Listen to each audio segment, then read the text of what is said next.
Би Увс аймгийн Арамт төсөөмийн Нацаг хөвгтэй Ганжиж байдаг. 1981 онд 1-р ангид орж 1992 дугаар анги хүртэл 10 дугаар ангид төгссөн. 1992 оноос 93 онд 0285 дугаар ангид Баян-Илгийн аймгийн Дэлвэний заставд алуу хаасна. 1999 оноос 96 оноос 0245 дугаар ангид харуулын даргаар орж Килийн 1-р заставт Баяртай даргын гар дараа очиж харуулын даргаар ажилласан.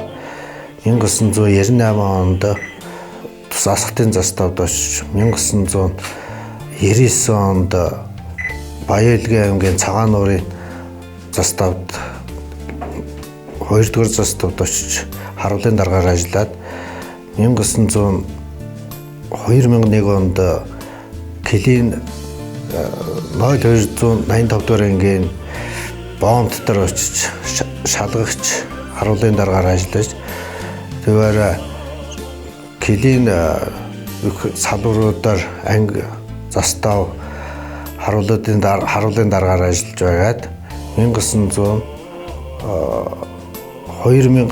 оноос Килийн 0245 дугаар ангид харуулын даргаар шилжиж ирээд Килийн 2-р застав, 3-р застав, 4-р заставд харуулын даргаар ажиллаж байгаа. Тэр 2006 оноос Цахирын заставд ажиллаж байгаад 2017 онд Буршагийн заставт жолоочоор ирж ажиллаад 2023 онд цэргийн тэтгэвртэй суусан.